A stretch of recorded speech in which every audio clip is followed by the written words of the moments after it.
Hey, thank you. Yeah, like Lisa said, we go way back in the Argo community. I'm an Argo CNA maintainer. My name is Dan Garfield. I'm also a co-founder of CodeFresh, like Lisa mentioned, and I run GitOps and open source for Octopus Deploy, which is where CodeFresh lives now. And we are continuing to do our work on GitOps and Argo and best practices and all these wonderful things. And today, we're going to talk about best practices for GitOps promotions. So this is a really exciting space. Anybody hear about promotions with GitOps promotions with Argo? Hands up. A couple people. Okay, and it'll be new information for some other folks. Okay, so at the end of the day, Argo CD, now Lisa said it was the third most popular tool. Now that depends on how you measure it. If you measure it based on user satisfaction, like how many people love this tool and recommend it, I think it's probably the most popular tool. Most lovable for sure. Best mascot, no question. All right. So Argo CD is a tool that has a single job, okay? It watches a source of truth that usually has YAML in it. It could be Helm, it could be customized, it could be some OCI object of some kind. And it makes sure that that thing is deployed on a cluster. Now, it's not a software delivery pipeline. I think I actually had somebody yesterday tell me, if Argo CD would have just been called Argo Sync, it might have cleared things up for a lot of people in what it's actually doing, what its job is. Its job is to take YAML and get it onto Kubernetes. It doesn't really deal with environments. There's no concept of environments within Argo CD. There's no concept of promotions or templating or policies. There's all of these things that you need to think about that are part of your CD story that Argo is not necessarily trying to solve. Argo is trying to get manifests synced to a cluster. That's its job. That's its job. Okay. So this talk is really complemented by a talk that I gave in ArgoCon in Europe with Victor Farsik, which is 1,000,000 ways to promote changes between environments, because there's a lot of really exciting things happening in this space. Do you remember when smartphones first came out and it was like, oh, there's an app store now. Oh, these guys have this thing, and they just shipped this thing. That's what's happening. It was really exciting. That's what's happening with GitOps promotions right now. There's a lot of intense competition. There's a lot of things going on to bring more features. And there are actually a lot of tools coming out. CodeFresh has one called CodeFresh GitOps. And you've got people trying to do this with Argo CD Image Updater, which kind of does some of these things, but not all of them. You've got people extending CI. You've got progressive sync. So there's a bunch of different kind of tools with different approaches. But what we're going to talk about today are the best practices that are consistent no matter what tool you use, okay? So there's a couple of concepts that are going to help us understand how we should be approaching promotions. So first, what do developers want? They want to get a change into production with as few problems as possible. And I talked to somebody right before this. They were telling me, hey, when we get a change out, it takes us 2 weeks to get an approval. And boy, we feel lucky to have a 2-week approval process. Oh, so a lot of us here are thinking, 2 weeks? I don't want to have a conversation with somebody before I ship to production. I want to be able to do it today. So they want as few problems as possible. So we want to meet that demand when we're talking about promotions. So what is a promotion? Well, the process of getting things to production, first, we got to build our changes, right? We're going to use some sort of CI pipeline to do that. And then we have a deployment loop. We're going to promote those changes from dev to staging, from staging to production, from region 1 to region 2. We're going to test our changes. And then we're going to either debug issues or roll back. And then we're going to go back into that loop. We're going to promote the changes again. And we go into that loop for each time we promote changes from an environment to another. And we separate our application code from our Kubernetes configuration. This is very key when you adopt GitOps. A lot of people will say, hey, I'll just stick my manifest right inside my code repo, just deploy from there. And that ends up being a very difficult way to manage this, especially as you start to scale. So promoting changes, we have some sort of app change, right? And we want to deploy a release to one or more environments sequentially or all at once. So we're going to have some sort of process for how we do that. We're going to go from dev to staging to production, and we're going to have actions that we need to run before and after these things. They could be running tests, sending notifications, getting an approval, whatever that is, okay? So this flow, this is what we're talking about when we say promoting changes.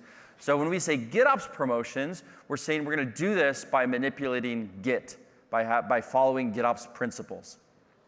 Okay, so the first terminology and concept that we have that we need to understand are applications.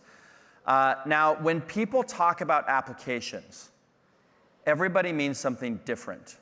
Okay, so I'm going to introduce a new term to you in a second that's going to solve some of this confusion. In Argo CD, an application is a custom resource that defines a source of truth and its destination with a sync policy. Everybody knows this. You've all used applications. How many people use Argo CD right now?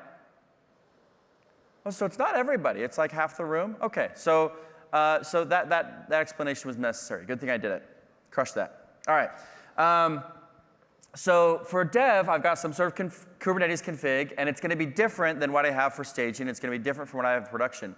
So even though this is one thing that I want to deploy in some sort of sequence, this is like my shopping cart app or my back-end app or my front-end app or whatever it is, this is what I'm building, and it needs to be deployed sequentially in all these places. But it's a variation of the same thing. Okay? This is 3 apps in Argo CD. So we call this whole entity together a product. So I'm grouping my applications into a product. And a product means I've got application in dev, I've got application in staging, and when I do a comparison of the entity I'm trying to promote, deploy, move up, my change that needs to move between things, we call that a product.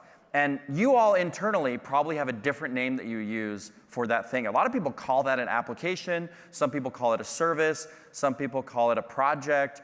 So we call this a product. And I definitely recommend adopting standardized language about what you're doing, because once you understand that there is a product entity whose life cycle it is that you're managing, it makes everybody's life a lot easier. OK.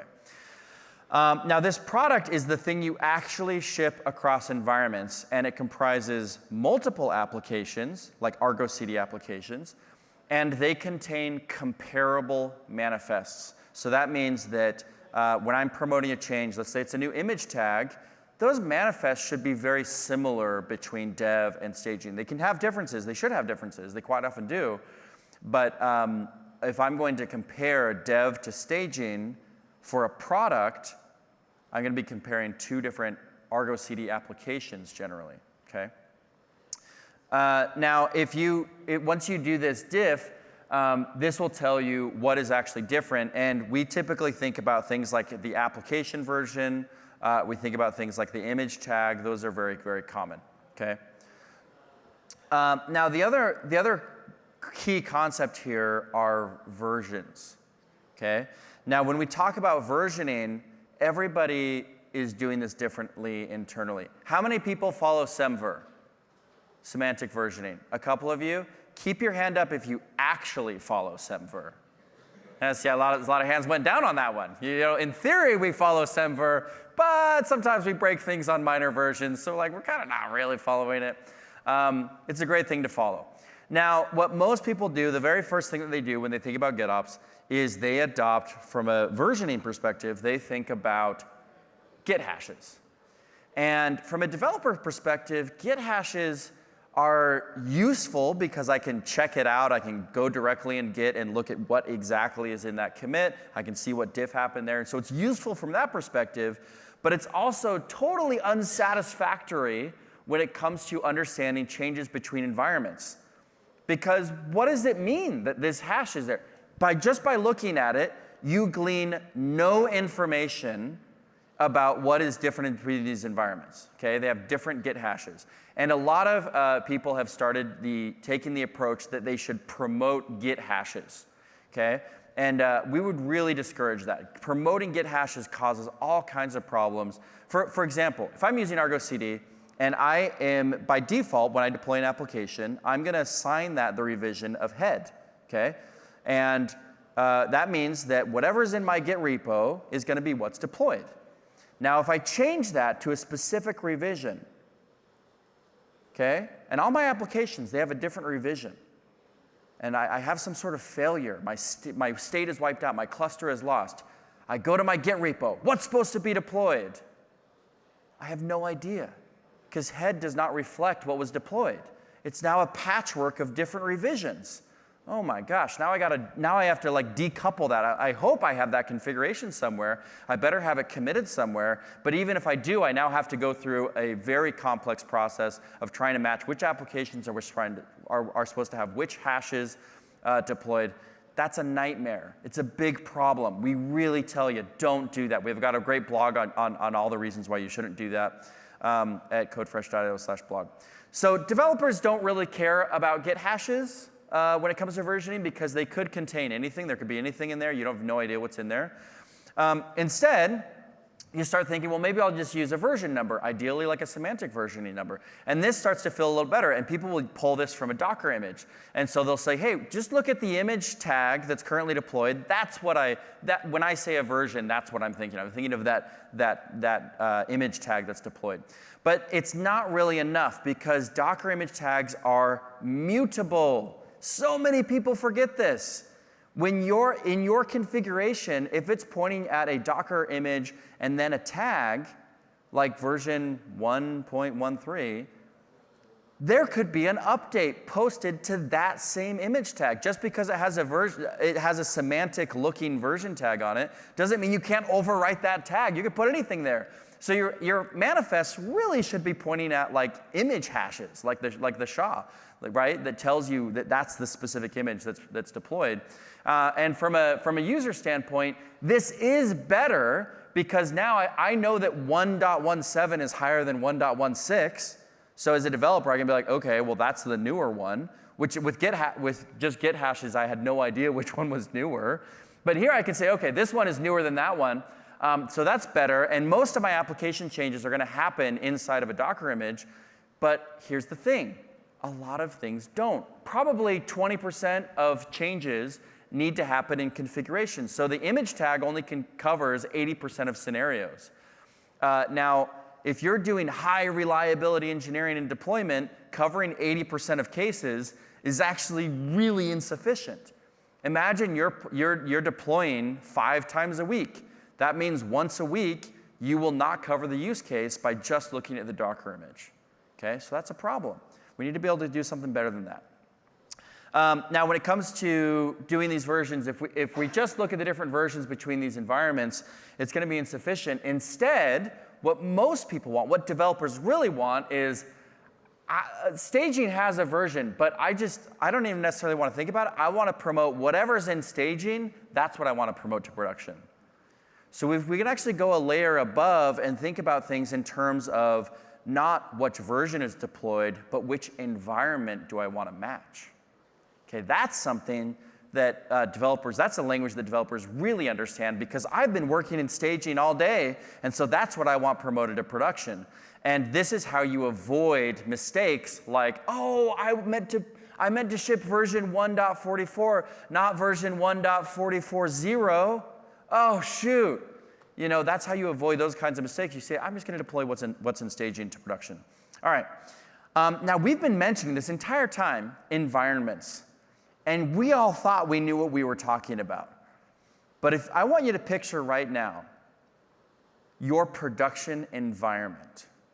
What does that mean to you, production? Is it a Kubernetes cluster? Is it a specific namespace? Is it multiple Kubernetes clusters? Is it multiple regions? We all in this room actually define our environments differently. And so for a developer, quite often, they actually have no idea how those things are defined. I've had several conversations before this session over at the booth with people, and I said, what does production look like? And the developer says, I actually have no idea what production looks like. Like I know that when I push something there, that there's something happening, but I actually don't know. They're moving clusters, they're adding things all the time. I actually have no idea. So when we think about an environment, oftentimes in the Kubernetes world, we're talking about a cluster, like a dev cluster, a staging environment, and production. But is production just one cluster? How many people for you is production one single cluster? Like one person raised their hand. Okay, so most people, 2 people. All right, so most people, production is something like US East, US West, EU West. That's when I say production, I'm actually talking about 3 different clusters, right? And this is why we introduced that concept of a product earlier, because when I deploy to production, I might be updating 3 different applications in Argo CD. but I'm only updating one product. Okay? You see how these just simple definitions of things start to make this conversation so much easier. So it might be a dev namespace, a staging namespace, a production namespace. That might be what you're doing. But for most people, production is actually multiple different clusters, that you would define as an environment. So developers don't really care about clusters. They really care about things like production. And if you can start adopting that language of, hey, we're going to push to production, now operations might care that production is defined as these number of clusters. But as a developer, when you tell me, hey, you've deployed to prod successfully, I actually can abstract a little bit and not have to worry about, oh, is it based on namespaces? Is it based on number of clusters, different regions, whatever. Okay, so that's a pretty key concept. Now, another one that goes into our best practices is folders over branches. And what are we talking about there? And we'll talk about some of the nuances here. For your different environments, you've got your staging environment, your production environment. You're going to have long-running differences between those different environments. So staging talks to the staging database, staging Salesforce, external services. Which one do I talk to? That's going to be a value that's going to be different in my staging environment versus my production environment, right? And when you use branches, this is very common, by the way. People, you've been using app development, trunk development, and when I make a difference if I had a different version of my app, I might create a different branch, and I would keep those branches running for a long time, and then I would compare those branches, and eventually they're meant to merge back into each other, right? So when you're doing app development, trunk-based development makes perfect sense, very easy to work with. But when you're using GitOps and you're using your operations by Git, if you start separating things into branches and you say, oh, I have a production branch and I've got a staging branch, I've got this is a weird one, it's US East 1 subsection D branch. When you just look at your Git repo, how do you know what's supposed to be deployed? Which one of those branches matches to something? Because you're doing trunk-based development, right? So I'm creating a branch when I want to make a change, and then if I forget to merge it afterwards, does that mean that I'm supposed to have an environment that matches that branch? No. We want a verisimilitude of state. Verisimilitude. I want the truth of what is supposed to be deployed, and I want it to be clear to me, to you, and anybody that walks into the room. It should be their first day. They should be able to walk into that Git repo and know exactly what's supposed to be deployed. And so when I look at a structure like this, where I've got a production and a staging in folders, I at a glance know what should be deployed. And if I'm going to compare, I can compare two folders very easily. And when I go to promote something from staging to production, I'm now doing that comparison. But when you're doing this with branches, you're thinking like, oh, I'm going to bring over this cherry pick. I'm going to bring over this cherry pick and put it in this other branch. And then you're going to look at that cherry pick and you're going to say, oh, actually, that actually contains some changes to staging that aren't meant to go to production. Okay, so I got to go and modify that. Well, what value did you gain from keeping it in two different branches at all? Because you're just copying and pasting anyway. So if you do this with folders, you now have a verisimilitude, a very clear picture of what should be deployed and what shouldn't be deployed in each environment. And if I go to my repo and I go to head and I say, okay, what's currently supposed to be in production, I know without a doubt across all my environments what should be deployed. And if I needed to rebootstrap any of them, it's one command. But once you adopt these things like, oh, I'm going to promote a Git hash, or I'm going to use different branches, now I have no idea. Now I need to have some sort of crib sheet to tell me what should be deployed. And maybe you're thinking, hey, I've got that in my application configuration, so I'm going to go look at that. Well, what if you're using application sets, and half of those are generated, and Argo CD is down, and you can't even see them right now? Ooh, just got yourself in a bit of a pickle. Now it's going to be more complex to recover state. So you don't want to do that. You want to have a clear, predictable line of what should be deployed and when it should be deployed. And another element of this is the diffing. Now, I'm showing here like an updated app version, an updated image tag. But that diffing is going to have a structure to it for your different environments. So you might want to have a values file. Many people do already. You have a values file specific to stage, and you have a values file specific to production. Well, if those are different files, I know not to diff them when I'm doing my promotion, right? So you see how these things, these concepts, they start to make the whole conversation so much easier, because you can say, I'm going to push to production. What does that mean? Oh, well, this is how we define production. We define it differently. But when we talk about an environment, you know and I know that we're talking about a collection of clusters, namespaces, maybe app labels, whatever, that define what production is. So yeah, definitely use folders instead of branches. So the critical concepts that we talked about today, first we explained what app promotion is, so we all understand what we're talking about. We're updating some configuration that is pointed at one environment and in one that's going to another one. We talked about applications versus products and how critical. If you don't have to use the term product if you don't want to, but definitely adopt something that means something distinct from an application, because in Argo CD, an application means something very specific, and a lot of the time that dev teams are talking about applications, they're talking about products. They're not talking about the CR, the custom resource inside of Kubernetes. We talked about Git hashes versus versioning and how Git hashes are inferior. They don't tell you what's actually there, and many people make the mistake of promoting a Git hash. Really recommend against that. And from a version standpoint, from an interface standpoint, if you're building an IDP or you're adopting one of these tools, you should be thinking, can I compare staging and production without knowing anything about how we version software? Can I compare those and make a promotion without knowing if we're following semantic versioning properly, without knowing which Git hash is sequentially after the other? I should be able to do it based on what's currently deployed in that environment, should now be what's deployed in this environment. And that's how you avoid mistakes, okay?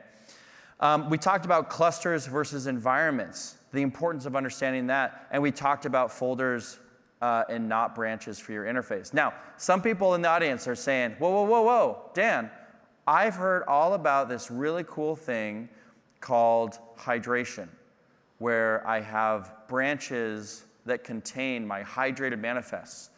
And you're telling me I should use folders and not branches. Well, I'm speaking specifically about the interface for how you make changes. If you want to have an automated process that generates branches to contain configuration, that's fine. That's the hydrated version of the manifest versus the dry version where you make changes. You can recreate that from the dry version at any time. Then I don't care really if branches are used underneath the covers. I care that the user interface is folders, because that's where all of the meat and potatoes are in terms of making these changes. Now, we've covered all that stuff. Just where we're coming from, Octopus Deploy. Be sure to stop by our booth later. We're doing a workshop at 2:30, so stop by for that. We're giving away a bunch of free GitOps training certification. We are a leading Argo maintainer with Intuit, critical partner for us, and really appreciate their stewardship as we maintain Argo CD together. We do offer a GitOps software delivery platform for Kubernetes. Be sure to check that out. We offer Argo support and training, all this stuff. So with that, thank you for coming to my talk. There is a blog post, why environments beat clusters for dev experience, if you want a more text version of this talk instead of my animated jumping jack version of delivering the talk. But thank you for that, and I'll be around to answer questions if anybody has them afterwards. Thank you so much.